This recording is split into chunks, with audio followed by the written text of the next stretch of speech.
Daf Samach Aleph Amud Aleph, 37 lines down, like 3 lines from the bottom. We said Amri Hachanami. The last thing we had mentioned was that in regards to price fraud and regarding to robbery and regarding to interest, seemingly the Torah should not have had to write robbery. Why did the Torah have to write Gezel? And we answer, Hachanami, it's true that it wasn't necessary. So how come the Torah wrote it? How come the Torah wrote robbery? The Kovesh Schar Sachir, it's an Isur it's teaching us the Isur of holding back wages from an employee. So the Gemara says, Kovesh Schar Sachir behedektive. We have a different pasuk for that. Lo ta'ashok sachir ani ve'evyon. Don't hold back wages. So we already know that it's Asur. Gemara says, to make two Isurim holding back wages. If that's the case, then maybe make the Isur on robbery for the offense of doing interest or fraud. Like that, two Isurim. How come we have to do two Isurim for robbery via the two Isurim for wages? I said, no, over there, the Isur of robbing is the matter of context, and therefore, but in it is written in the context is also holding back wages, and therefore, holding back wages is like similar to robbery, and that's why we had to throw it onto that. Okay, the Torah also wrote, "Lo tignevu diktav d'rahman lamir." How comes another Isur of you shall not steal? Why is that necessary? We just said that it's not necessary to write robbery. Where said the Kritanya, "Lo tignob amenat lemeka." Don't steal even for the purpose of annoying someone. Again, you see the concept of pranking.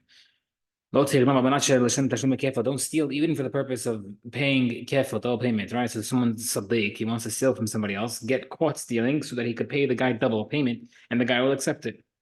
And then what's his mindset? Oh, I want to give it to him as a gift, but he won't accept it.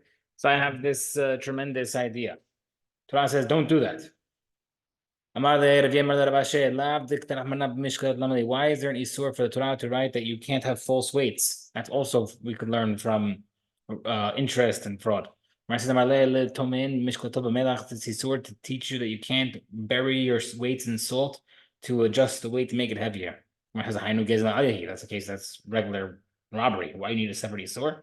To make you asur even from the time that you're making the weights heavier. Not necessarily it's asur from the second you start stealing from someone, but it's asur from the second that you put the weights in, even if you didn't yet rob anybody at that point. Sorry, just did. The Brita says, "Lo ta'asu aved b'mishpat b'midad mishkab u'b'mesora." The pasuk says you shall not don't make wrong in judgment. You shall not in length, weight, or measure. B'midah, when it says length, luzumidat karka is referring to measuring land. Don't use the same rope that you're measuring for a property in the summer and the winter for the same property, because a rope that's in different seasons can be bigger in the winter and because it's damp, and it's drier and smaller in the summer. So if you're trying to measure the same property with the same rope, it could show different things. Mishkal, weight. Don't bury your weights in salt, like we mentioned. But masura, measurement. You should not allow your liquids to become frothy as you're pouring it. So if you're pouring some beer to someone, don't pour it in correctly so that half of it is bubbles and they barely got any beer. So Gemara says, we already have the kavachomer. We learned from the kavachomer. Now, in regarding to mesura, which is liquid measurements, right? We said it's asur to make it bubbles, even if it's like a tiny percentage. Hikbida alav Torah. The Torah said it's asur, and it's the Torah is machmir in it. Kavachomer lahin v'hatzihin v'shitahin urvitahin v'log v'hatzi log urvita log. So the Torah mentioned, even in a tiny cup, make sure there's no bubbles. Try to avoid the frothiness as much as possible. So for sure, when you're pouring into a larger measurement, into a large gallon, for example, you also have to be even more careful. Okay, Amar Abba.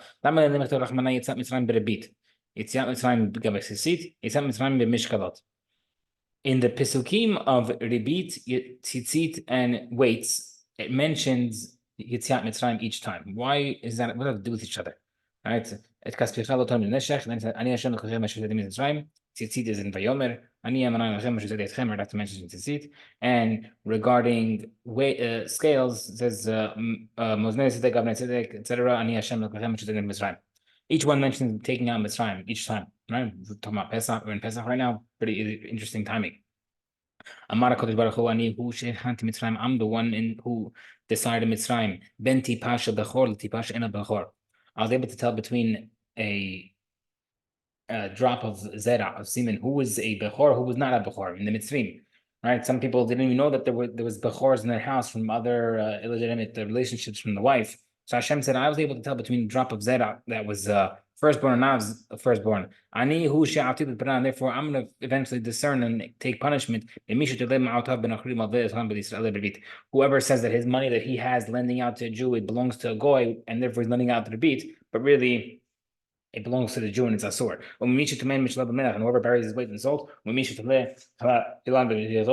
whoever's hanging his tzitzit that is dyed blue on a garment, saying that it's legitimate, it's not. So Hashem is saying in all these three cases, people are going to try to scam, and just know Hashem knows exactly what's going on. Ravina one time arrived by the Surah, by the Euphrates River. He asked him a question. Why does Torah mention the Isur of bugs by and then mention Yetziat Mitzrayim again? So it says by the bugs, it says, don't become tamei with bugs, don't eat them, etc. And I'm the Hashem who raised you from Mitzrayim, different than taking you out. We'll explain in a second. He answered, I decided between who was the firstborn, who was not, like we said, I'll exact punishment eventually. Whoever used the guts and the pieces of non-kosher fish mixed with kosher fish, says to the Jew as if it's kosher. So the guy is taking non-kosher fish guts and mixing it in with other fish and selling it as gefilte fish, and even it's asur. I know exactly what's going on. My problem is, why did the Torah said the word I raised you from Mitzrayim, I brought you up from Mitzrayim, and how come over here it said taking you out, and in other places it said other places said Yitziyah, taking you out, and other places raising you out. Like Rabbi Ishmael said, it's had I not brought up Bnei Israel from Mitzrayim, except to do this thing about to take care of not to eat bugs, so that they should not make themselves tamei with bugs, I would have been had to pay enough. It would have been enough. Dayenu, our current chag, Dayenu. It would have been enough for Hashem to take us out of Mitzrayim just so that we don't become tamei with bugs. Is a reward for not eating bugs greater than interest, tzitzit, and weights? So how come by tzitzit and weights and interest it mentions take out, and over here I mean raise out? Oh, it would be worth it to raise out for bugs. But the other mitzvot are even better or stronger, more powerful. Even though their reward is not greater, now needs more reward to do tzitzit, etc. It is repulsive to eat these insects and bugs, and therefore whoever eats them is considered low. And therefore Hashem took us out of Mitzrayim to raise us, literally raise us to a higher stature, so that we don't lower ourselves eating these disgusting insects. Right? And Mishnah said that what's considered tarbit, one who increases his assets through trading produce or goods. We mentioned the case of the dinar. So the second part of the Mishnah mentioned ribit applying to neshech, etc. So now the Gemara says, it sounds like the previous cases of neshech I mentioned are not considered ribit, but we know that ribit and neshech are the same thing. That's the first thing we mentioned. So how come the Mishnah seemingly separates it? No. In the Mishnah, we mentioned the ribit cases of the Raita, Minor Torah. The also says, and we come to them, and therefore after that is the Rabbanan. Also Rabbah said, we come until now it's biblical, now it's the Rabbanan. Which means the cases so far in the Mishnah are the wicked one prepares, and the tzaddik will get himself from that. Meaning that the Rasha charged interest will not enjoy those gains, but he'll pass it on to a tzaddik child who will enjoy it. Only in these cases, but the Rabbanan cases, they won't. They will be able to keep their gains. Even in the cases of the Deoraita, the Rasha keeps the gains, the Rasha does not keep the gains and gives to his children, but for sure in the Rabbanan cases as well.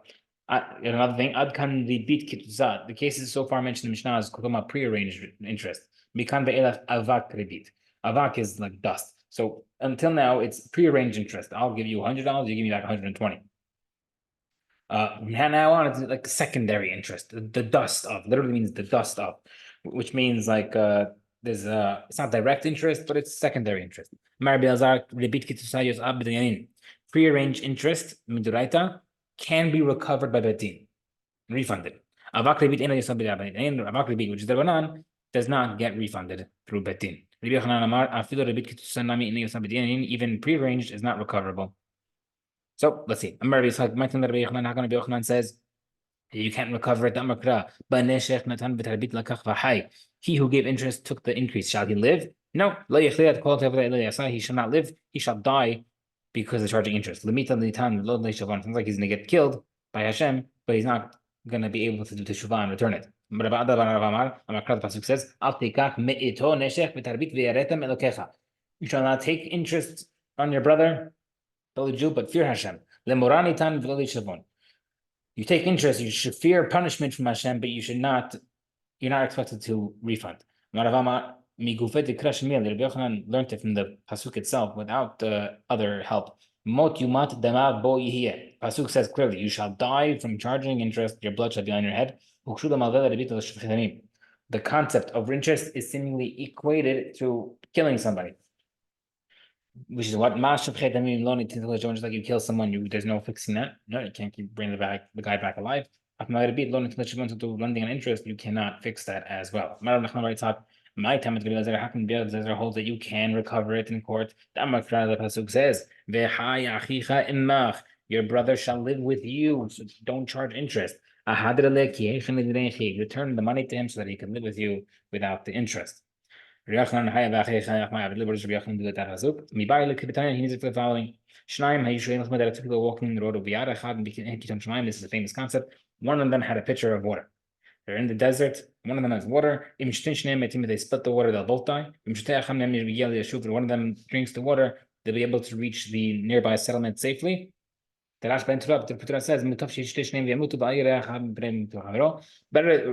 Ben Torah says, both drink it, both die, so that the other one doesn't, so that one guy doesn't have to witness the death of his friend. Learned from this pasuk, your brother shall live with you. Your life takes precedence. If you have the water, you drink it. Obviously, we feel bad for the other guy, but your life's more important, and that's what we're doing and uses that pasuk for. Okay, Matthew, we have a question. We have a question. The writer says, someone's father died and left the children money that was interest, that was made on interest. Even if they didn't owe us interest, they don't have to return it. So it sounds like that the children have to return it on the behalf of their father, but their father would have been required to return it. The only reason why they don't have to return it is because they're the heirs, not their problem. But Rabbi Yochanan says that they don't have to return it. The father. But Dina, the says it's true. The father also doesn't return it. But the second part of the Braita mentions, the father left them any type of item, a cow, a garment that he had taken his interest. They have to return for their father's honor. Therefore, the father, they mentioned also the first part of the Braita. So the first part of the Braita is true. The guy should not have to return money. But it mentioned in the same format as the second half, which mentioned an item that wouldn't have to be returned. The Gemara says, okay, the children really have to return the interest of their father's honor, but Pasuk says, don't curse the leader among your people. As long as he's doing what your nation does. Meaning, there's no responsibility to respect someone, even if he's in charge of you, if he's not acting like a proper Jew. So over here, the father sinned, they don't have to take care of him, they don't have to honor him by returning the loans. Or I said, no, in a similar question he answered over there, they want to honor him by returning the items because their father teshuvah, and that's why they want to return these interest loans. Whereas I asked, if he did teshuvah, why does he still have these isur rebit stuff? Where it says, he was middle doing teshuvah before he died, and now they want to honor him by returning it. Next question. Thieves and lenders on interest. Even though they have collected, they have to return it. So, regarding to thieves, what do you mean they already collected? Igazul, they stole, gazul, stolen. What do you mean not collected? Ilo gazul, gazin credito, they didn't steal it, then they're not considered stealers. So, what is it talking about? Thieves, what type of thieves are we talking about over here? Repeat thieves. I think they have to return it. Question against Rabbi Yochanan says you don't have to return interest. Mar says, Tanya, he's Machal Tanaim. Tanya, Rabbi Elazar ben Yaakov between the Malvev and the Arif. Rabbi Elazar ben Yaakov said that the lender on interest and the guarantor is patur from Malkut. Because they have a requirement to go and do. My kumazeh, what do they have to do? Lav mishum damrin lehu kumu ahadru. Sounds like they're patur from Malkut because you could just tell them, return the money. Michlal Tanakama Savar Lab B'nei Tanakama holds that they don't have to return it. So maybe Rabbi Yochanan holds the second Tana who holds that you don't have to return it. The Gemara said, look, that's you're not interpreting that right correctly. Makuma said, what do they have to they could do? Not to return it. Likro Ashira, they could tear up the document that contains the interest obligation. Since it's not collected yet, and they're now ripping up the interest, now everything gets undone. My kasava, what do they hold? If the Tanaim the writer holds that a document that can collect is considered collected already, therefore, if you already drew up a document for interest, it's already considered to charge interest, and they should be chayav, even if you rip it up. But if it's not considered collected, then nothing happened. So what's the difference if you tear it or not? You didn't collect it yet. So the Brita is teaching you the fact that you made the document in the first place to collect interest, even if you didn't collect it yet. And writing it does not mean it's collected. But the fact that you made a document to collect interest is considered punishable. Mishnah says, a lender, borrower, the guarantor, and witnesses who signed the interest document. Everybody involved sounds like they did a violation, they're all asur. But what did the edim do? We prove from here. We prove from here that being involved in a interest transaction, even if it didn't take place yet, interest wasn't pulled yet, it's still asur. We could prove that from here. We'll stop here.